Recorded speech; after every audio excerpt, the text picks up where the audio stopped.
இது எங்கள் ஊர் ஆறு. எங்கள் ஊர் ஆற்று தண்ணியில் குளிக்கிறது எனக்கு அவ்வளோ பிடிக்கும். ஒவ்வொரு ஊர் ஆத்தங்கரைக்கும் ஒவ்வொரு வாசம் இருக்கும்.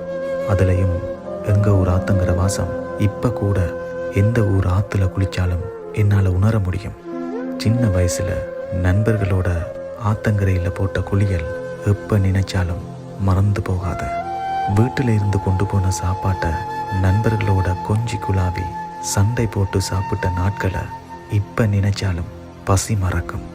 ஆற்றுல பிடிச்ச மீன்களும் ஆத்தோரத்தில் நடமாடும் விலங்குகளும் பறவைகளும் நாங்கள் செய்த குறும்புகளின் கதை சொல்லும். ஆத்தங்கரையில் நிற்கும் தென்னை மரத்தின் இளநீரும் பனை மரத்தின் நொங்கின் சுவையும் பச்சை நிற வயல்வெளிகளின் காட்சிகளும் அந்த குளியலை மேலும் ஆனந்தப்படுத்தும்.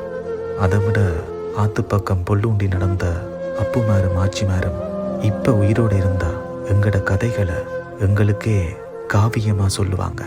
அந்த அளவுக்கு அந்த நாட்கள் இனிமையானவை.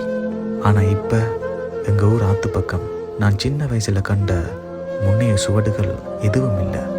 மரஞ்செடி கொடிகளை காணல, விலங்குகள் பறவைகளை காணல, அவைகளோட சத்தம் கூட கேட்கல, பழைய நண்பர்கள் கூட இல்லை.